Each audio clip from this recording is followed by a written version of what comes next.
Très heureux de vous retrouver encore une fois de plus dans ce nouveau numéro pour la première fois. N'oubliez pas de vous abonner massivement sur la chaîne pour ne pas rater aucune de nos prochaines actualités. Comme d'habitude, awa, tu peux savoir actualité sportive. Il y a des Congolais qui ne sont pas contents. Les Congolais, par exemple, vraiment bien parce qu'on avait perdu contre l'Angleterre. Mais nous, tant que l'actualité nous oblige, nous sommes censés avoir pour tout cela, tout le bas, autre message qu'on le bas, parce que peu importe les résultats, équipe nationale, bien match, c'est ce qu'on a été. On va encore jouer des matchs. On est dans une marche de progression. Donc, peut-être dans quelques années, on va aussi gagner la Coupe du Monde. Peut-être l'année qui arrive, on va gagner la CAN. Raison pour laquelle nous sommes là pour parler de l'actualité sportive. Tu peux être contre l'Angleterre. Donc, Batebele, par exemple, Madessi, Batebele va critiquer.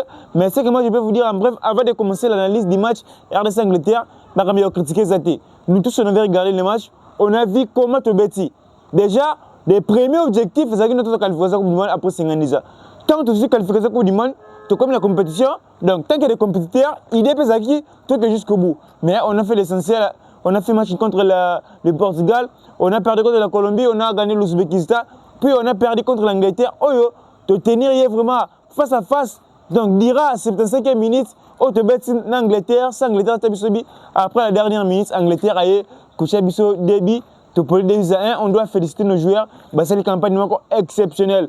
Parce que la RDC, c'est la seule nation africaine qui a une qualification d'une manière un tout petit peu compliquée, mais qu'on a pu s'imposer. Équipe de roi Sénégal, il a gagné juste ce que l'Iran, hormis l'Iran, à cette leur côté. Il a perdu contre la France, la Norvège, à Poli mais biso, tu baisses contre la Colombie, tout ça pour le mauvais caractère. Tu féliciter les joueurs biso, c'est le Moussala encore exceptionnel, c'est l'exploit, tu encourager Bango. Parce que la Coupe d'Afrique des Nations, na image de l'accès de la Coupe du Monde, c'est la preuve qu'à la CAN qui arrive, on peut aller faire de belles choses, on peut aller pour gagner. Pourquoi pas des rêver, parce que nous sommes les Congolais, peu importe, on a tué. Il y a des drapeaux, il y a des Congolais. Dans le temps, ce match RDC, non, on est Congolais de mauvaise qualité. Nous sommes les Congolais. Tu as mis place de outils, tu as mis place de commis. Donc, tu as mis place d'autres qui ne sont pas. Raison pour laquelle nous sommes là, pour tout cela, on est concerné par l'actualité sportive. RDC, Angleterre, tout sur l'Océan, on va parler aussi sur les nouveaux binationaux. Actuellement, il faut pas de chance dans les binationaux. On a vu le match RDC-Angleterre, et ça, les leçons à retenir. Dans une sélection, il utiliser la méritocratie. Dans une sélection, il utiliser la meilleure. Tout le monde les on a Coupe du Monde. Bon, on ne peut pas connaître l'entraîneur parce que l'entraîneur a un projet. Tout la Coupe d'Afrique Nation 2023, il a gagné en Côte d'Ivoire, mais aussi il a même la Coupe du Monde. Il a réussi son projet avec les mêmes joueurs. Actuellement, Azam quand il a effacé le projet, il y a un projet. Donc le nouveau projet qu'il va commencer, c'est avec les nouveaux joueurs. Actuellement, tout ça, on doit chercher à renforcer l'équipe. Là, on doit être clair avec de nouveaux joueurs parce qu'on regarde, la Coupe du Monde 2030, c'est vraiment formatée. Mais je ne pense pas qu'elle a forme la Coupe du Monde 2030. Ma soeur, je ne pense pas. Je ne pense pas. Donc, c'est le temps maintenant. Il y a contacter de nouveaux joueurs. On va parler aussi sur l'importance de nouveaux joueurs. Dans le prochain défi, dans le prochain mois, pour la qualification de la Coupe d'Afrique des Nations 2027 dans les 3 pays, Kenya, Tanzanie, Ouganda. Mais premièrement, on va commencer à ce qui concerne les matchs RDC-Angleterre. RDC-Angleterre, on avait bien joué, tout bien, dès le début du match, tout le monde qui est, quand c'est un système légèrement bien. On comprend qu'il y a, même contre la Colombie, contre le Portugal, ce côté un système légèrement en fond, on va tu as gagné. Vu que quand il a risqué contre l'Ouzbékistan, raison pour laquelle contre l'Angleterre, on a risqué. Mais tout le monde qui a risqué contre l'Angleterre, on a bien joué. On avait commencé avec le système de jeu. Il y a 4-3-3, un système qui permet de faire purement offensif. On a vu comment te bêtis. On a joué contre l'Angleterre sans complexe. On a montré à notre football. On a fait l'essentiel avec le système de jeu 4-3-3. Quand tu as qui passe, défense comme toujours, il y avait Moukaou, Sadiki, Moutoussami, attaque, Sipenga, Wissa. Mboko, on avait très bien joué. Tu as vraiment très bien, match qui te remingi. On a aussi une équipe qu'on peut mettre les grandes nations en difficulté. La façon dont on a joué, Saka, Ndoueke, Rashford, on a montré un très bon football, mais à la fin, tu as gagné qu'on perdre. Pour jouer, on va les maquiller. Parce que c'est que tout. Je vais mettre des Congolais, qu'on a un entraîneur, Pourquoi coach a ça que changement il y a par exemple beaucoup à ça que changement mais ça s'y penga à cause de Michel contre Bongonda. Actuellement on peut pas connaître l'entraîneur parce que les choses sont claires. Ceux par exemple le système de jeu de 3-3 si penga l'emi ton contre Michel beaucoup l'emi contre Bongonda. Chose qui simple parce que ben lui va tirer na bande bangwana.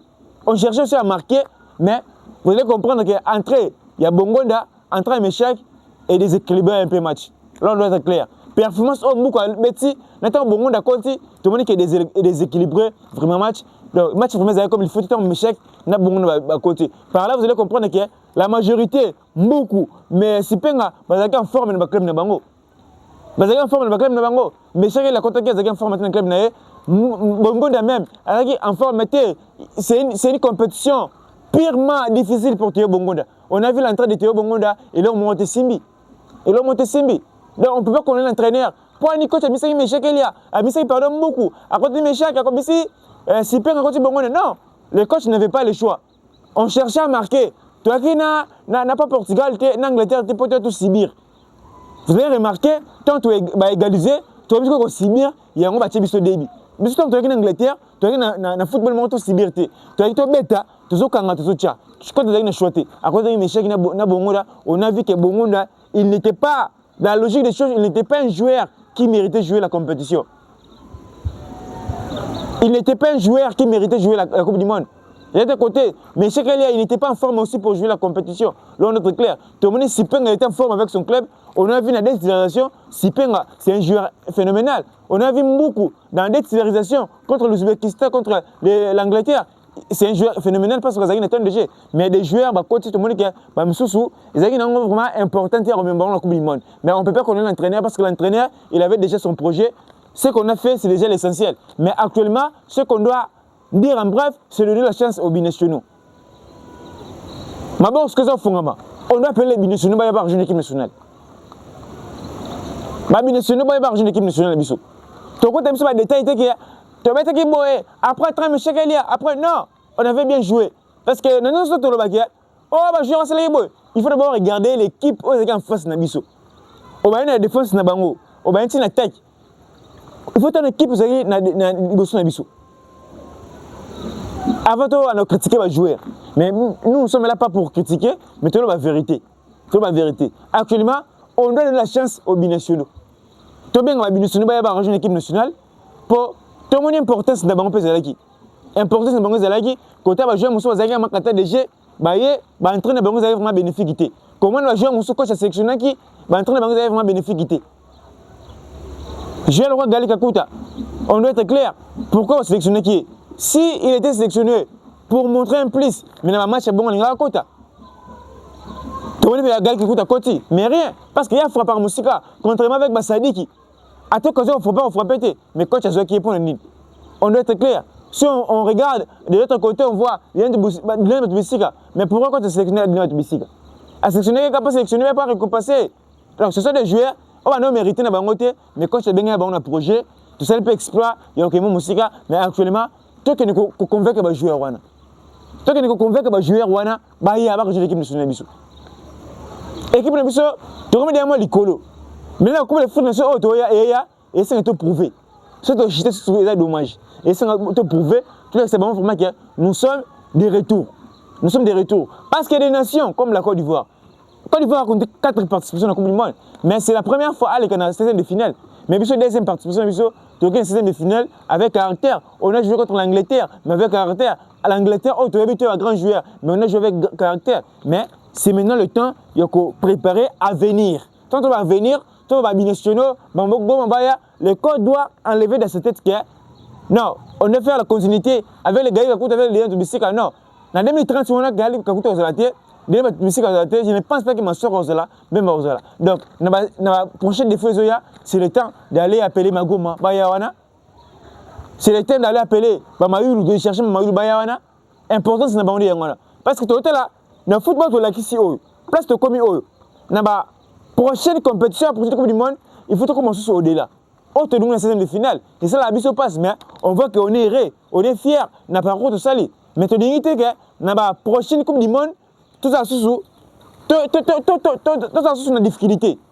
Parce que la majorité va jouer retour à l'exploit. En 2030, je ne pense pas que Basla sous le top niveau. C'est le temps maintenant d'aller chercher, convaincre les nouveaux joueurs. Baya, tu as déjà, tu as ce baron de Esprit 2030. Autre rôle, bref, bien, voilà. Important, c'est un nouveau joueur. On doit appeler les nouveaux joueurs. On doit chercher des binationaux. Il va y avoir une équipe nationale. Équipe nationale, et là, il m'a vu ce peu concurrence et ma capacité. Il faut avoir aussi un très bon banc. Parce que tu rôle contre l'Angleterre, quand tu as qui va meilleur. Avec qui va meilleur. Quand tu vas meilleur, oui, ça va meilleur dans la compétition. Si tu es meilleur dans la Coupe du Monde, moi, je meilleur dans la Coupe du Monde. Avec qui va meilleur. Mais meilleur, tu vas baisser qui il faut maintenant regarder, est-ce que va meilleur va tirer qui. Contrairement avec d'autres nations comme le Sénégal, par exemple, contre les Maroc, la France. Dans une équipe type, meilleur même l'Angleterre. Les joueurs sont forts, mais les Libanais sont bien. Mais contrairement avec nous, puisque l'équipe est bonne, ceux qui les Mbaki, bien s'acquitter. On a vu à côté Michel Elia. Il n'était pas vraiment dans son niveau. Bon, nous n'en parlons même pas. Donc, on n'avait pas un bon banc qui permettre de s'en sortir. C'est tout le monde en Angleterre. Rashford a bien, tout le monde Rashford est l'NBA, s'il est gagné, mais quand Gordon a fait des passes décisives, il va gagner Bissou. Parce que vous avez bien. Contrairement avec nous. Raison pour laquelle tu dois être binationaux, il faut une concurrence comment. C'est une équipe compétitive, ton entraîneur, c'est passé des sabres. Je suis sûr que à Zana Bissou, en 2029, tant c'est passé des sabres, on va mettre cette équipe type. Par exemple, dans un match, bon, on va aller recevoir Bissou. Normalement, il faut ça. Bon, le autre rôle, bref, il y a un match contre l'Angleterre, on avait très bien joué. Avec le système de jeu contre Betaki, tu rôle contre le changement tardivement. Non, contre le changement, n'est pas qui. Mais les joueurs, côté qui passe le changement, qui passe la différence, c'est vraiment mesurité dans le match. Parce que, Michel a contre le Sipenga. Moussa a aussi Sipenga, nous sommes Michel, nous sommes la on doit être clair. Parce que Sipenga, nous qui était une défense. Quoi, on kanga. Alors, aider Mansoakou. Sipenga. Alors, mais Mansoakou, Michel, a nous qui était. On doit être clair. De l'autre côté, Bissaka. À notre soutien, il y a beaucoup. Mais bon monde, soit à côté qui et l'autre côté, on doit être clair. Donc, tout le monde est entraîné à tirer. Pour l'instant, il y a un changement. Un changement, il y a un match. Non, un changement, il y a un match. Le coach avait bien joué au changement. Mais il y a un joueur qui côté qui vraiment bataille dans la mesure, qui vraiment niveau avec la coupe de montée. On a compris qu'il y a d'autres joueurs dans la grande nation. C'est la marque de jeu à rebêter. On doit saluer, pas si. Avec la marque de jeu, mais c'est l'exploit. Oui, c'est l'exploit. Mais il y a d'autres joueurs qui ont dit que. D'ailleurs, comment un rythme était. Tant que la marque de jeu, c'est un peu différent d'un rythme. Parce que Bongonda, par exemple, c'est l'un des joueurs clés de la section congolaise. Mais il faut se poser la question, pourquoi mettre cette compétition formatée? Parce que d'ailleurs, un rythme était. Bongonda, il n'a même pas joué 5 minutes. Saison, 47 minutes. Ce que contre l'Angleterre, on a vraiment. Bolivie va beaucoup de joueurs, c'est l'exploit, beaucoup de Bongonda. Et si ma raté, tu vois qu'on a été, tu vois qu'on a entraîneur, parce qu'entraîneur l'année prochaine, mais ils ont la leçon à retenir que dans l'équipe nationale, on utilise la méritocratie. Raison pour laquelle c'est le temps d'aller chercher des magos mabaya, des mots qui obaya, machine mabaya, parce qu'on a déjà montré une très belle image, surtout qu'on veut que Bango Baroya, et que c'est vraiment Kitoko Mingi, Bachar Nabiso, peut-être qu'il bien, mais il et peut-être qu'il vraiment bien, mais il y a d'autres joueurs, il faut me bailler bas. Et là, on est là, c'est football, non, pas football.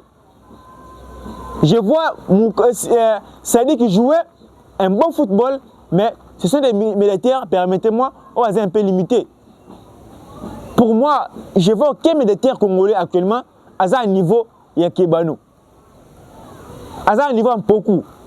Actuellement, Nabiloko Moussous, je vois aucun militaire à un niveau à Djikandji. Tu vas aller en 2016. Bon, donc c'est Djikandji, ancien joueur d'Arin Clémenté Mapembe. Mais des terres à Frappaka. Je vois Sipeng avec les ballons. Direction, pardon, Sadik avec les ballons. Direction vraiment tout droit. Dans le poteau anglais. Mais pour frapper, il y a des problèmes. Au préféré, ça se fait beaucoup hors jeu. On joue des matchs, moi, 0 tir cadré. On joue des matchs, 0 même tir. Ah, on me tire de 0 tir. Mais militaire n'a biso, il est comme il faut pas te frapper. Il faut pas te frapper. Il faut permettre biso tout le kababi. Parce que quand on frappe, ça a peu de côté. En regardant les matchs contre l'Ouzbékistan, il a dit frappe oui ça. Oui ça frappe et contre qui? On avait vu la frappe de Michel Elia. Des contrats qui après Maïla Ochango. Donc il faut qu'on frappe. Il faut frapper. Au côté de l'occasion de frapper. la Coupe du Monde de Sili, mais ça concerne un peu Sabino. Même le club Nabino. Aujourd'hui, on se pose des questions. Pourquoi on va jouer en a? On va jouer en a, le club, on va recruter un joueur, na critère pour sélectionner, pour sombayo. Bon, joueur à frappe arrêté.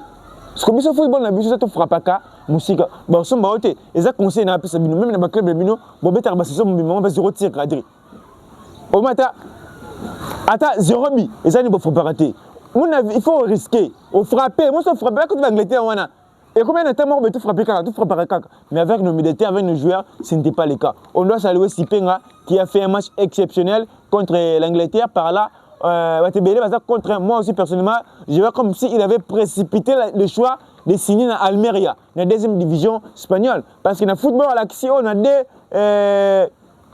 on a des matchs, surtout contre l'Angleterre, tant que Fulham mais un autre tel mais il a à rejoindre Almeria. Bon, espérons, parce qu'il peut aussi faire des belles choses. Mati, à qui va rejoindre les grands clubs, parce que Sipenga, c'est un joueur exceptionnel. Performance équipe Nabiso depuis que Poto, il y a Mpassi qui a fait une Coupe du Monde exceptionnelle. Moi, je suis d'accord parce que j'étais parmi les gens pour le titulaire, mais beaucoup de respect à mon amour parce que vous avez fait une compétition exceptionnelle. Une compétition exceptionnelle en Mboka, objectivement, qui est comme Coupe du Monde, vous allez vraiment réussir pour mon Mboka. Mpassi, Napoto, il y avait Mpassi à la bien, défense Touanzebe Mbemba, n'en parlons même pas. Touanzebe impeccable, Bissaka impeccable, Massokou impeccable, mais les derniers matchs de l'Angleterre, moi j'avais vraiment des doutes par rapport à de ça, bracelet qui m'a choisi un peu retard, il y a Robinson Massokou. Normalement, tout est à deuxième mi-temps, il faut que Massokou à côté du risque. Parce que moi, côté Saka, donc quand j'ai mis ici par exemple, à Bissi Sipenga, on a dit que Massokou Bakanga, à côté de Michel, je crois qu'il était à Kangati. Donc, c'est à côté de Saka. Et là, c'est là que moi, je faudrait que je me place sur l'entraîneur faisait un peu, il risque de me place sur parce que Massokou pas me placer fort contre Mandoueki. Tant que je côté Saka, fait que je peux contre Yoris mais avec Sébastien Le Sabre, ce n'était pas le cas. Mais Massokou, il avait bien joué la Coupe du Monde. On a fait une Coupe du Monde exceptionnelle.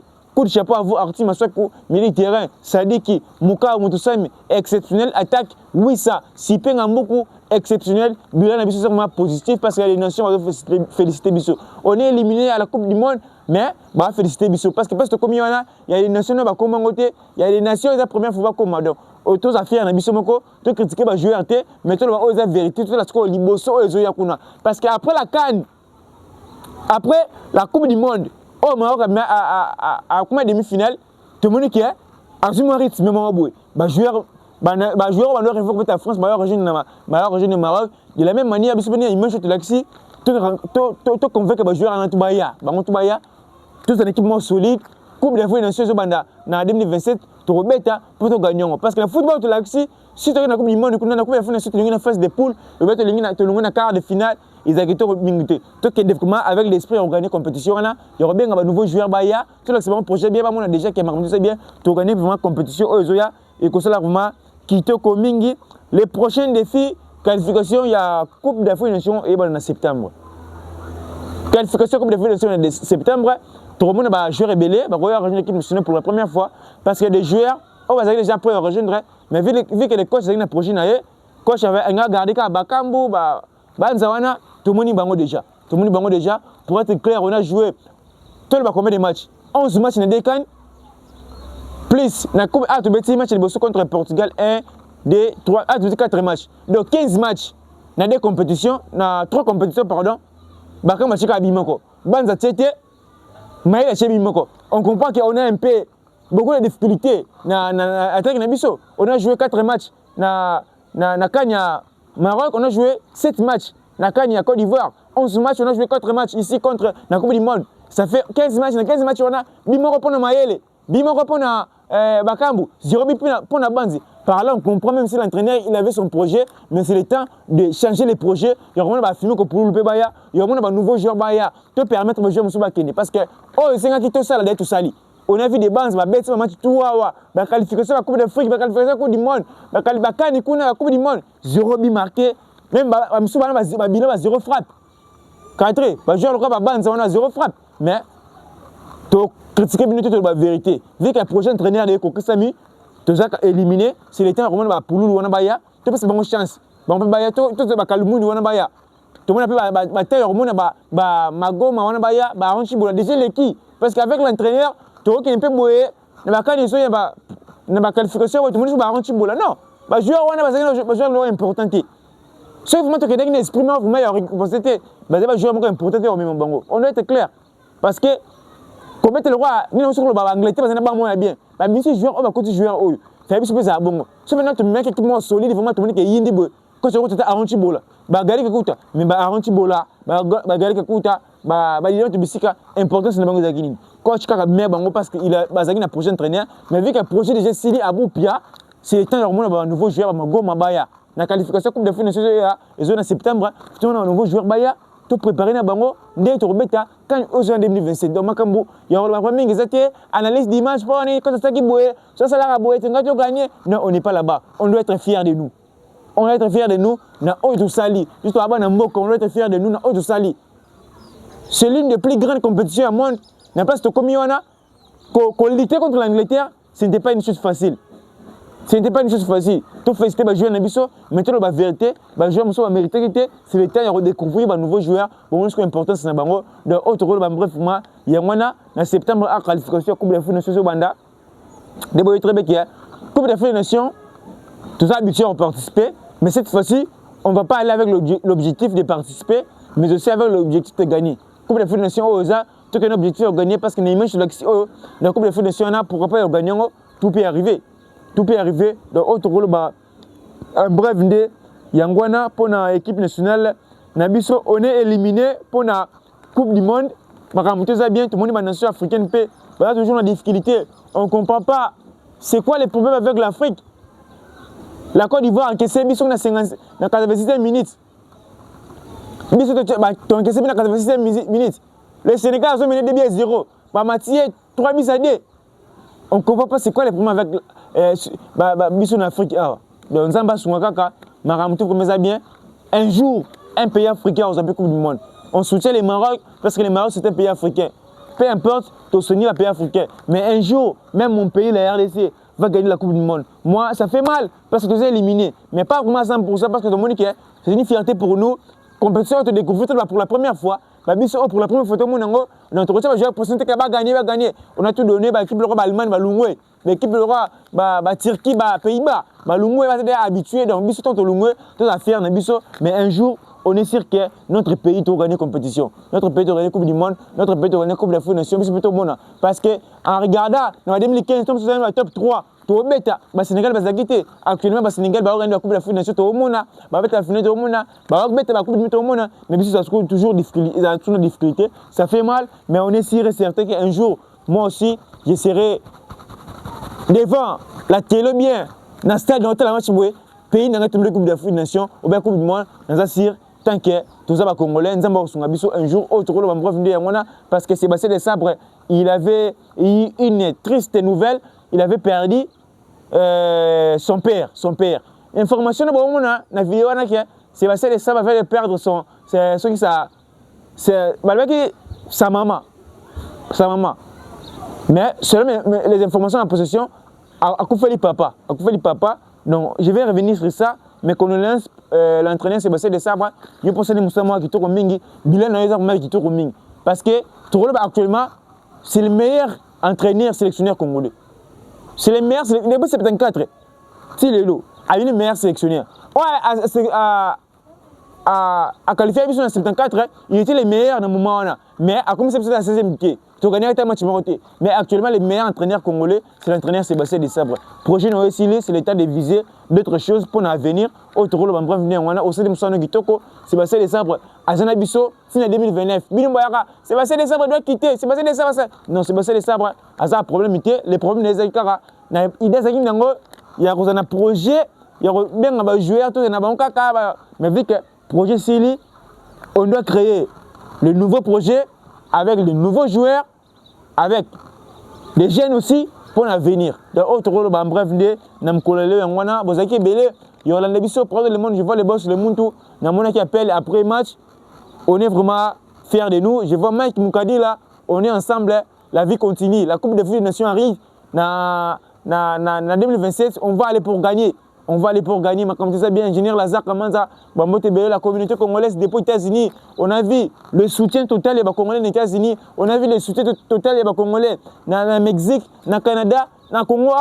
Il y avait des fêtes exceptionnelles partout au temps de les Momboka. Mais à la fin, on a perdu. C'est ça le football, c'est ça la compétition, c'est ça l'amour du pays. Nous, on avait célébré contre la Jamaïque, on avait célébré contre l'Ouzbékistan. Mais c'est l'État aussi de prendre conscience qu'on a perdu et qu'on doit arranger certaines choses pour l'avenir. C'est ça le football. C'est aussi une façon d'autorité na biso ba tu maka mama une disposition ya organiser maka muteza bien pour que kuma musika autre rôle en bref ndé yangwana na mukolo lelo. Vous avez remarqué aujourd'hui nous sommes vraiment clairs, précis parce que ce n'est pas une façon de faire l'analyse sur côté ça qui boye c'est passé de ça qui boye on avait très bien joué équipe très bien depuis na poto si une attaque mutumo ta beti mabe on va condamner personne parce qu'on avait montré un très bon football contre l'Angleterre. Déjà, qu'on menaçait pour Angleterre, Kocha, Angleterre, on va nous faire belle quitter, mais Bisso Tochango, et avec leur mongo, et avec ma facilité. Donc, tout ça faire, Bisso, te féliciter, les joueurs, c'est les Moussala Mora bien, Marabuto pour mettre l'équipe bien, tout est l'équipe vraiment bien, les jeunes, les clubs qui ne peuvent pas prouver. Vous avez un temps de jeu. Parce qu'actuellement, et comme ce que le Cambo, aux attentes de jeu, aux attentes de jeter au royauté. Oh, mais t'as réclamé moi, mais Sumba Sport, la 3e division de circuit au royauté. Parce que vague et Babinationo Bazouya, on a déjà montré une très belle image, Babinationo Bahia. Donc, il y a un club au Bozatilia, donc il y a des bon appel un temps de jeu. Parce que sur la temps de jeu, on royauté, on a mis jusqu'à comme aux attentes de temps de jeu, voilà, nayo. Bozaki, wana, pourquoi vous avez un projet Nabino? Bobundi, mais projet Koufi, moi je suis un projet Koufi. Et comme ce que vous avez un des jeux royauté, au fait, ceux qui ont Sumba Sport, la 3e division de circuit, ceux qui ont la 3e division de Singapour, au royauté. Oh, et comme Bongo, vous êtes conscient, on a réclamé Bokende, vous attendez des jeux, bêta, pour ma ça bien. En septembre, qualification Coupe d'Afrique 2027, on va jouer la Coupe d'Afrique des Nations qui va se jouer en tripartie entre le Kenya, la Tanzanie et l'Ouganda. Vous êtes nombreux à nous regarder partout dans le monde, encore une fois. Je vois Mike Moukadi, le Bambo Tebele, Papa François Katamba, mon vieux Crispin Kabouya, les boss, les Moutou, Bambo Tebele, Bissika, Bozali. Sinon, portez-vous bien, gardez le sourire, faites-vous plaisir avec votre argent car les problèmes de la vie ne finiront jamais. Merci, à la prochaine.